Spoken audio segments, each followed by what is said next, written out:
Bonjour tout le monde, j'espère que vous avez passé de très bonnes vacances, vous avez bien profité de votre temps. Je connais des gens qui se sont mis à apprendre de la musique, à jouer des airs incroyables. Je connais d'autres qui ont lu, d'autres qui ont bien joué. J'espère que tout le monde a bien profité de ces vacances. Il est temps de retourner au travail. Nous avons pendant cette semaine 3 vidéos que je vais vous envoyer. La première, c'est le texte que vous aviez à faire pendant les vacances. Donc, c'est le texte lointain mais présent. Vous vous rappelez très bien qu'on était dans le thème 3 avant de partir en vacances et que nous avons fait un premier texte. C'était entretien avec un robot. Et maintenant, ça va être le deuxième texte.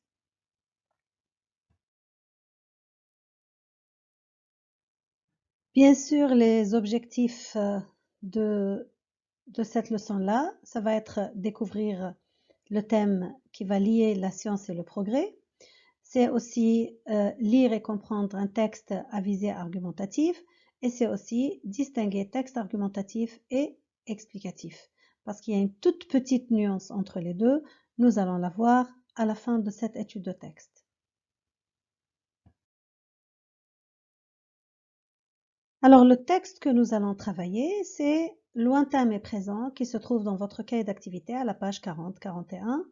On va d'abord étudier le texte et après nous allons faire les questions. Comme tous les textes que nous avons l'habitude de faire, nous allons commencer par la première phase de travail, c'est l'étude du paratexte. On va voir quelles informations sont données par le paratexte. Alors commençons par les éléments du paratexte. Le premier élément, bien sûr, comme on le sait tous, c'est le titre, sûrement. Lointain mais présent.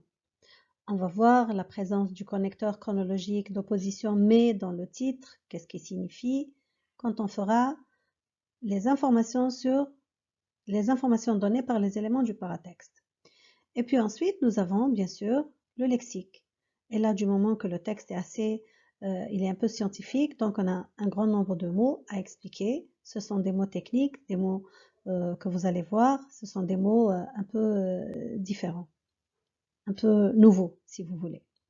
Et puis nous avons bien sûr la référence. Et dans la référence, voilà ce qu'on a. Nous avons d'abord le nom de l'auteur qui est un journaliste, Chebli Malat. Il est libanais parce que le journal dans lequel se trouve l'article est un journal libanais. Le titre de l'article c'est Cosmop ou Ubix. Le titre de la publication de laquelle est extrait cet article c'est L'Orient le jour. Et le numéro, il a bien sûr un numéro puisque c'est un journal, donc il a sûrement un numéro. Donc nous avons le numéro de la publication et la date de la publication. Dans la date de la publication, 17 juin 2017, nous avons une date complète. Donc il s'agit bien d'un quotidien. Vous l'avez bien deviné, c'est un quotidien. Donc L'Orient le jour, c'est un quotidien libanais. C'est un quotidien libanais dans lequel Chebli Malat, qui est aussi un journaliste libanais, a écrit cet article Cosmop ou Ubix. Et de cet article-là, on a extrait ce paragraphe ou bien ce passage-là, lointain, auquel on a donné un nouveau titre, lointain mais présent.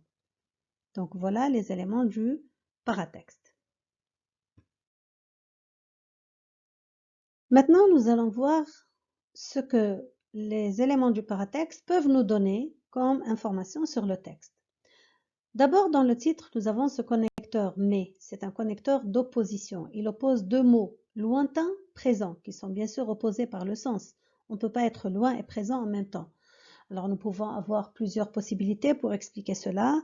Donc loin dans la distance mais présent dans l'esprit, présent dans le cœur. On va voir ce que cela signifie dans le texte. Dans la référence, nous avons la date 17 juin 2017 qui montre que il s'agit d'un quotidien. Un quotidien, c'est-à-dire un journal qui paraît chaque jour.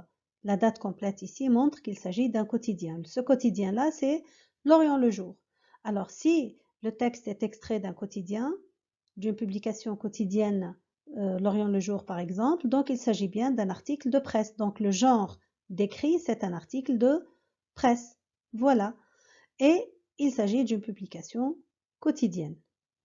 Donc on peut savoir, bien sûr, le journaliste qui a écrit cela, c'est bien sûr Chebli Malat, qui est un journaliste libanais.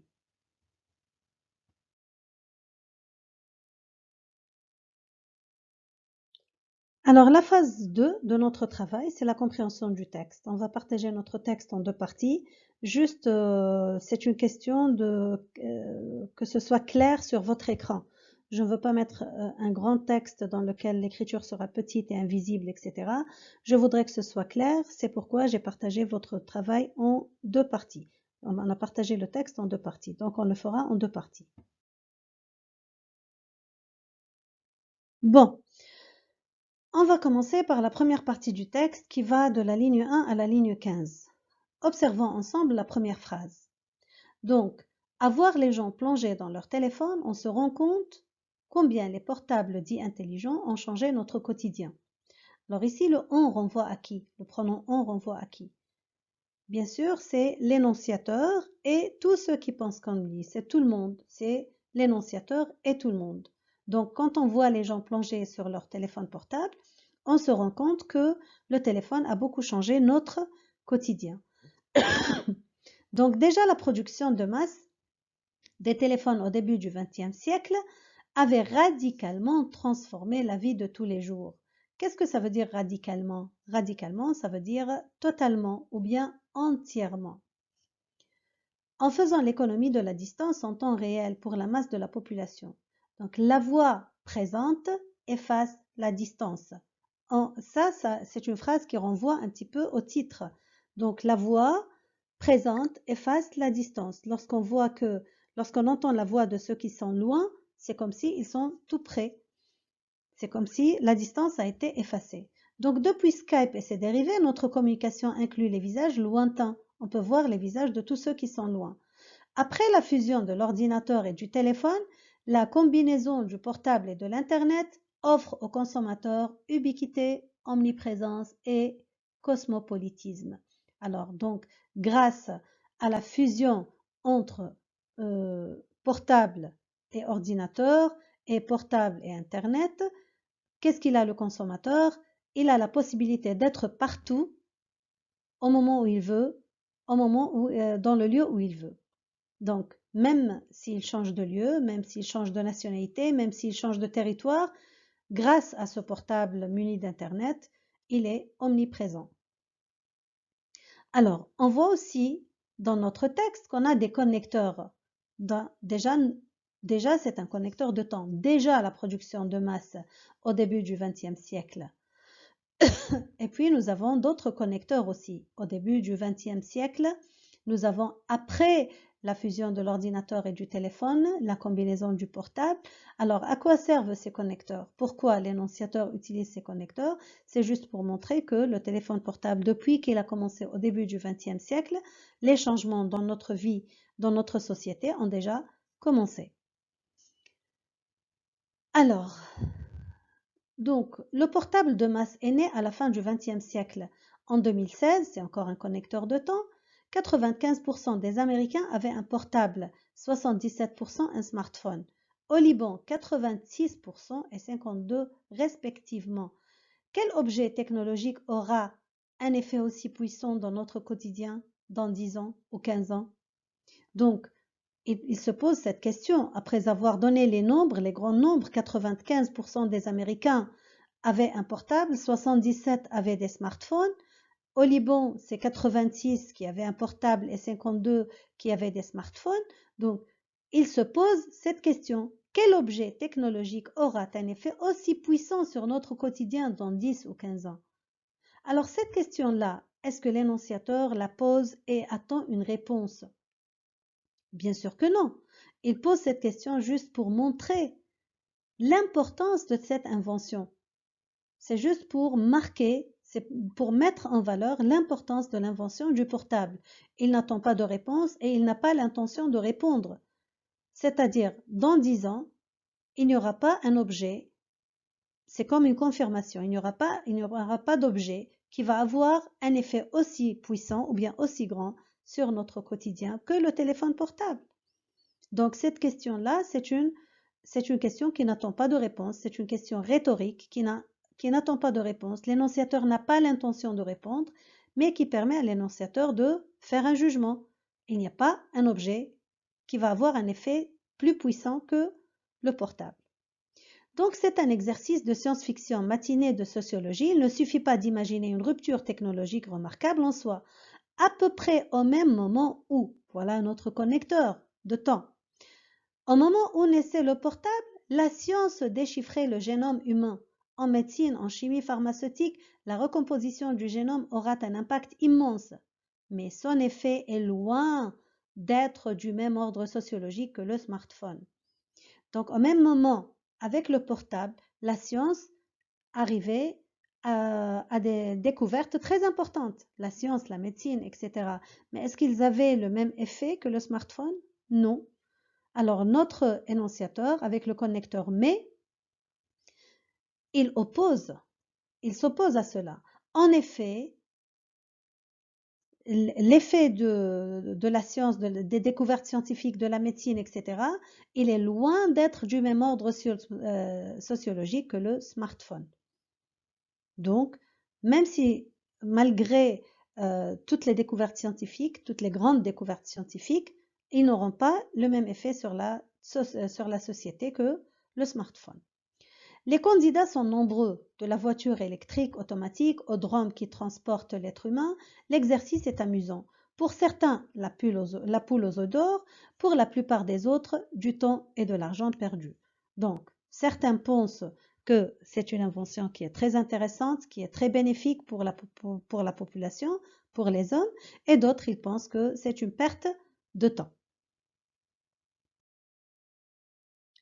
Je vais m'arrêter un petit peu sur deux comparaisons que l'énonciateur a fait et on va voir pourquoi il les a faites. Donc, en Amérique, 95% des gens possèdent un portable, 77% des gens possèdent un smartphone. Au Liban, 86% possèdent un portable et 52% possèdent un smartphone. Pourquoi, à votre avis, l'énonciateur a fait cette comparaison? Pourquoi il nous a fait cette comparaison?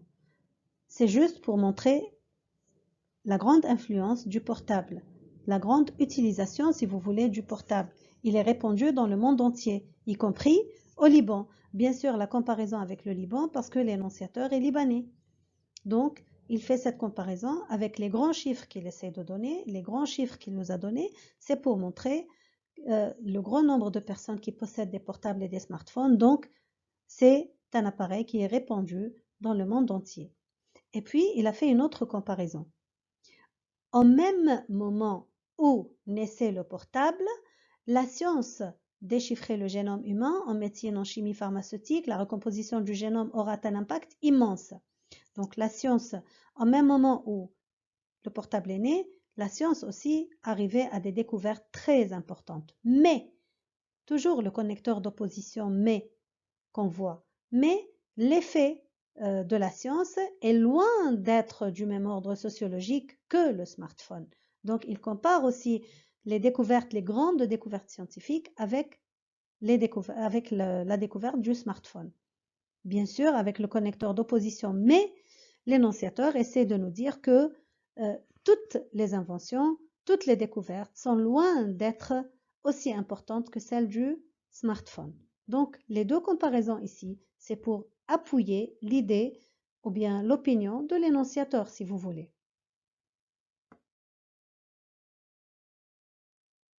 Passons à la deuxième partie du texte. Mon candidat favori est l'hologramme. L'hologramme, je suis sûre que vous avez déjà entendu parler de ça parce que vous êtes la génération de la technologie, des films de science-fiction, etc. Mais de toute façon, on va l'expliquer pour ceux qui ne le connaissent pas. C'est une image qui contient des informations tridimensionnelles, c'est-à-dire c'est une image en 3D, si vous voulez. Et dans les films, vous avez certainement vu une image en 3D d'une personne, c'est-à-dire une personne qui se présente sous forme d'un hologramme. Dans 10-15 ans, l'humanité sera transformée dans son quotidien par un hologramme interactif en 3D qui permettra la présence virtuelle tangible d'un ou de plusieurs correspondants. C'est-à-dire, vous avez bien compris cette phrase, je pense, que lorsque il y aura les hologrammes, donc on aura la présence virtuelle des de plusieurs correspondants. C'est comme s'ils sont ensemble. C'est leur image qui est présente. C'est comme s'ils sont tous ensemble. Le sens olfactif, gustatif et surtout le sens tactile resteront en deçà de leur participation. En deçà de, c'est une locution adverbiale qui signifie au-dessous de, c'est-à-dire au-dessous de leur espérance. Il n'y aura pas de sens olfactif, de sens gustatif. C'est un hologramme, c'est une image. Donc il n'y aura pas de sens, de l'odorat, ni le sens du goût, ni le sens du toucher. C'est une image. Mais, bien sûr, toujours le connecteur mais, le connecteur d'opposition, mais la vue et l'ouïe seront presque parfaitement servis, c'est-à-dire l'hologramme, on pourra le voir et entendre. Voir et entendre, c'est bien sûr la communication à travers les smartphones. Et l'hologramme, bien sûr, il pourra voir, entendre, mais les autres sens ne seront pas vraiment présents. Il suffit donc d'imaginer deux scènes. L'une est le déjeuner de famille, le dimanche, dans nos familles éclatées sur les 5 continents. L'hologramme apporte une présence capable d'entendre, de parler et de voir. Donc, dans un déjeuner de famille, lorsqu'il y aura un hologramme, qu'est-ce qui va se passer? C'est comme si la famille qui est dans les 5 continents, dans les 4 coins du monde, ils vont être réunis grâce à l'hologramme. Donc, il va apporter une présence virtuelle de tous les membres de la famille pour prendre un déjeuner de famille ensemble. Alors, donc, ici, l'énonciateur nous parle de deux scènes. La première scène, c'est quoi? C'est le déjeuner de famille. La deuxième scène, maintenant, c'est quoi? La deuxième scène, c'est la réunion d'un conseil d'administration. Dans les réunions d'un conseil d'administration, s'ils sont loin les uns des autres, s'ils se trouvent très loin, eh bien, c'est leur hologramme qui va faire ce travail-là. Ils vont se réunir de façon virtuelle.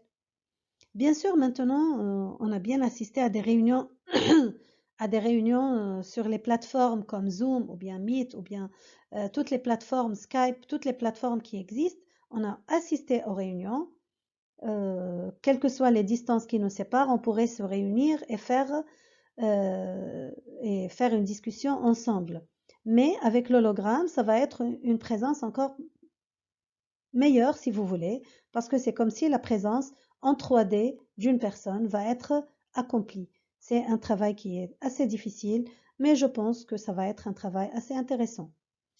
Donc, aujourd'hui courante grâce à des logiciels gratuits sera beaucoup plus efficace lorsque la présence virtuelle des correspondants se rapprochera tangiblement de leur présence physique. C'est-à-dire, ils vont se rapprocher d'une présence physique, comme s'ils sont ensemble les uns avec les autres. Donc, je pense que je crois qu'il est temps de passer aux questions. Alors, bien sûr, on a presque répondu à toutes les questions pendant l'explication, mais on va le faire ensemble juste pour mettre les réponses que vous allez bien sûr recopier dans votre cahier d'activité. Si vous pensez qu'il n'y a pas assez de place dans le cahier d'activité, que les places sont trop petites, alors recopiez dans votre cahier de compréhension de l'écrit. D'accord? Première question, répondez par vrai ou faux, justifiez votre réponse en citant le texte ou bien le paratexte. Alors, voyons. Le texte est extrait d'une revue scientifique traitant les défis de la technologie. Est-ce que l'Orient le jour est une revue scientifique? Pas du tout. Donc l'Orient le jour, on a dit c'est un quotidien. Donc la réponse est faux. La réponse est fausse. Les Libanais utilisent davantage les téléphones portables que les Américains. Est-ce que davantage, quel est le sens de davantage? C'est-à-dire plus de. On a vu dans le tableau de comparaison tout à l'heure que les Libanais, 86% des Libanais utilisent les téléphones portables, tandis qu'en Amérique, 95% utilisent les téléphones portables. Bien sûr, l'étude a été faite en 2016. Donc, la réponse est fausse. 96% des Libanais contre 95% des Américains.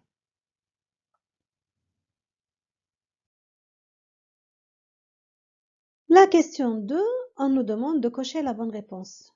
Ça, c'est très facile, à condition d'avoir très bien compris le texte. Parce que cocher la bonne réponse n'est pas toujours évident. Hein. Alors, la découverte du génome humain, qui s'est produite au même moment que l'invention du portable, a eu un grand effet sur les relations entre les hommes et sur les recherches médicales, n'a pas eu d'effet sur les relations entre les hommes et n'a eu un impact que sur les recherches médicales, a été une révélation insignifiante pour la majorité des êtres humains. Alors, quelle est la bonne réponse? Donc, vous vous rappelez bien que l'énonciateur a dit que les découvertes scientifiques étaient très grandes, mais elles n'avaient pas le même effet que le téléphone portable. Donc, la bonne réponse, c'est la réponse 2.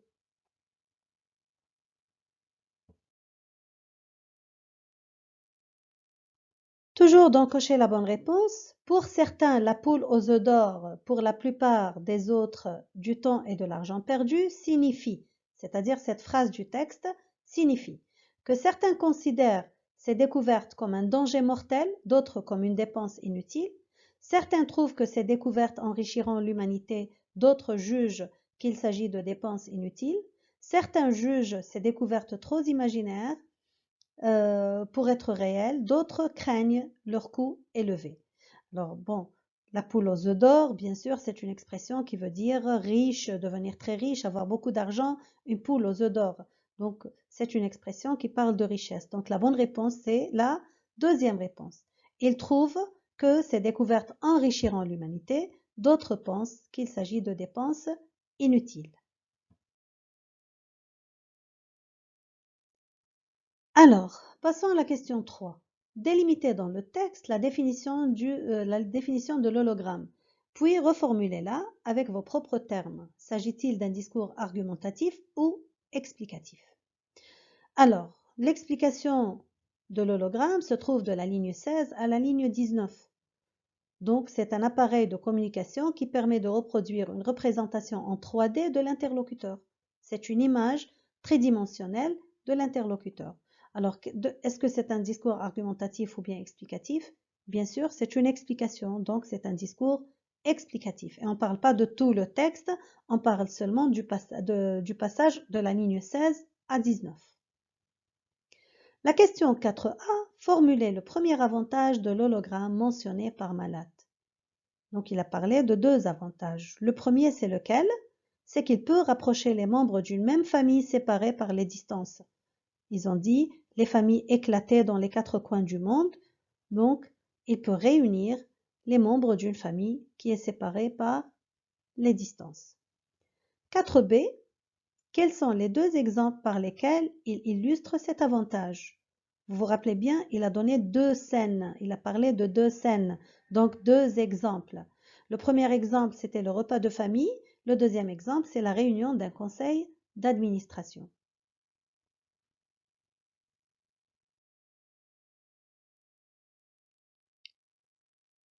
4c, relevez dans le dernier paragraphe le groupe nominal qui résume le second avantage de cette invention.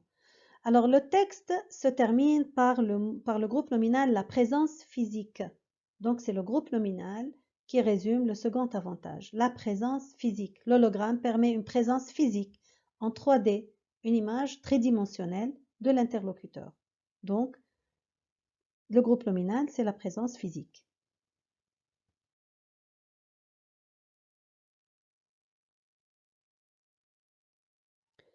Alors maintenant, on va passer à autre chose. On va faire la différence entre un discours argumentatif qui a pour but de convaincre, de persuader l'interlocuteur et le discours explicatif, informatif, dans lequel l'énonciateur a pour but de donner des informations et de les expliquer. D'accord? Alors, la différence du texte argumentatif, à la différence du texte argumentatif, le texte explicatif n'exprime pas une prise de position de l'émetteur. Il relève des savoirs, des connaissances présentées de façon neutre. Qu'est-ce que ça veut dire de façon neutre? C'est-à-dire de façon, l'énonciateur ne doit pas exprimer son opinion, il ne doit pas donner son point de vue. Est-ce que c'est le cas dans notre texte? Voyons si c'est le cas dans notre texte. Le texte explicatif ne comporte pas de marque de l'énonciation. Aucun indice de personne n'indique la présence de l'émetteur et du récepteur dans l'énoncé. C'est-à-dire on n'aura aucun pronom qui va renvoyer à l'énonciateur ou bien au destinataire. Est-ce que c'est le cas dans notre texte? Voyons qu'est-ce qu'on a.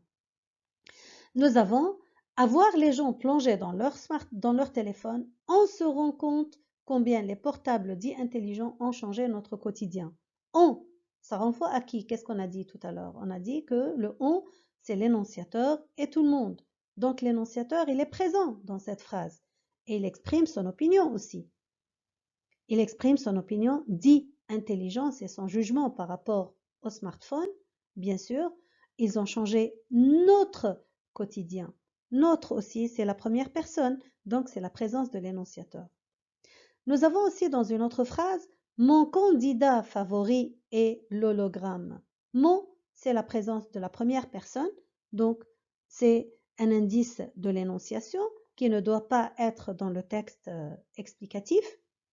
Et mon candidat favori, favori pour lui, donc c'est aussi une prise de position, c'est une opinion personnelle, favori et l'hologramme. Donc, nous avons les indices de personnes qui montrent que le texte n'est pas un texte explicatif ou bien informatif explicatif. Aucun jugement n'est porté sur les faits. Est-ce que l'énonciateur a porté des jugements sur les faits? Bien sûr, nous avons quelques phrases qui montrent qu'il y a un jugement. Par exemple, dans la question qu'il a posée, quel objet technologique aura un effet aussi puissant sur notre quotidien dans 10 ans, dans 10, 15 ans? Ça, c'est un jugement. Donc, c'est l'opinion de l'énonciateur. Mais alors, il a donné son opinion, il a exprimé un jugement, donc le texte n'est pas un texte informatif explicatif. Bien sûr, le texte informatif explicatif ou bien le texte argumentatif, le temps verbal le plus utilisé est le présent de l'indicatif. Le vocabulaire employé est assez technique ou bien spécialisé.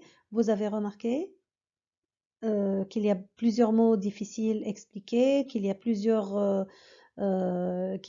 tournures qu'on n'a pas très bien compris. Il a fallu expliquer les mots, il a fallu expliquer les locutions verbales et adverbiales, etc.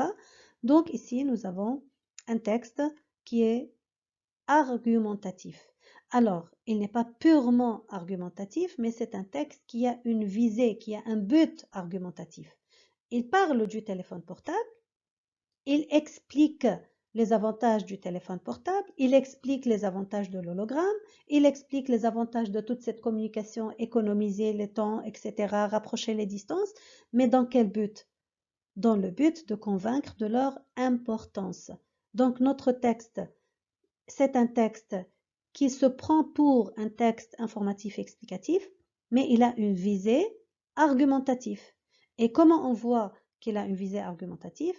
On a bien dit par la présence de la première personne ou bien la présence de l'énonciateur dans certaines phrases et la présence du jugement, de la prise de position, de l'opinion dans d'autres phrases.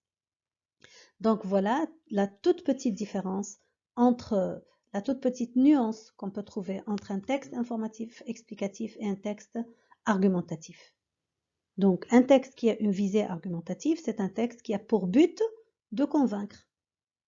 Alors comment il a essayé de convaincre? Il a utilisé toutes les informations scientifiques qu'il connaît, toutes les données chiffrées, etc., comme si le texte est informatif explicatif, pour nous convaincre. Et c'est un moyen très efficace parce qu'avec les chiffres, avec les données chiffrées, avec les informations concrètes, on peut être convaincu facilement.